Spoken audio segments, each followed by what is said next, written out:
bonsoir selon la zone dans laquelle vous vous trouvez actuellement.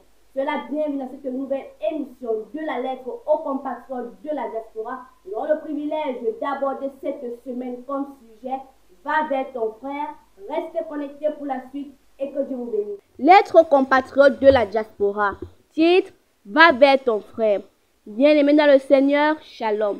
L'actualité mondiale, les événements qui se déroulent autour de vous démontrent que le monde est très mûr pour le jugement.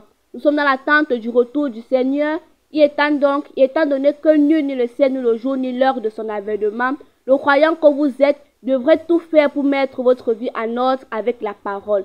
La descente des prophètes Martinez et Vogo au Yahshua Mashiach Tabernacle le dimanche soir 21 juin, le message apporté par l'homme de Dieu, le prophète Vogo, ayant pour thème le nouveau départ et pour sous-thème le carrefour des changements, devrait franchement révolutionner les croyants du message dans le ministère de notre réel Père, le prophète Samuel Baoya.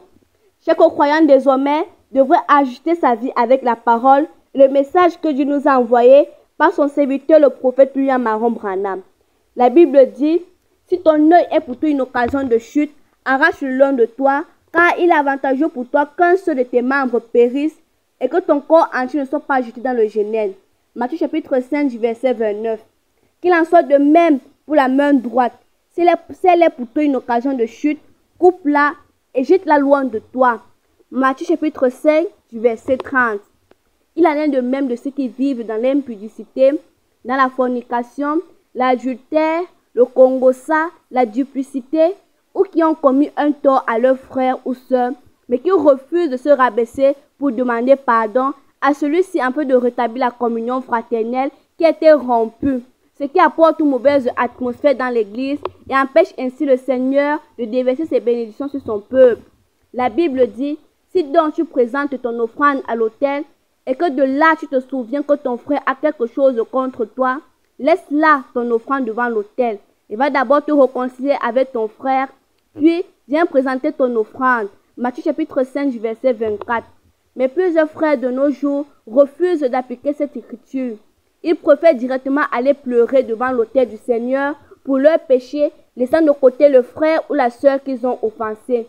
Et quand bien même il arrive que le frère offensé retourne voir le dit frère pour rétablir la communion, ce dernier refuse de reconnaître son tort. Pire encore, il vous fustige, se moquant de vous. Ainsi, mon frère, ma sœur, cette attitude de certains frères susceptibles de fragiliser plusieurs qui ne sont pas encore bien affermis ne devrait plus se retrouver parmi vous.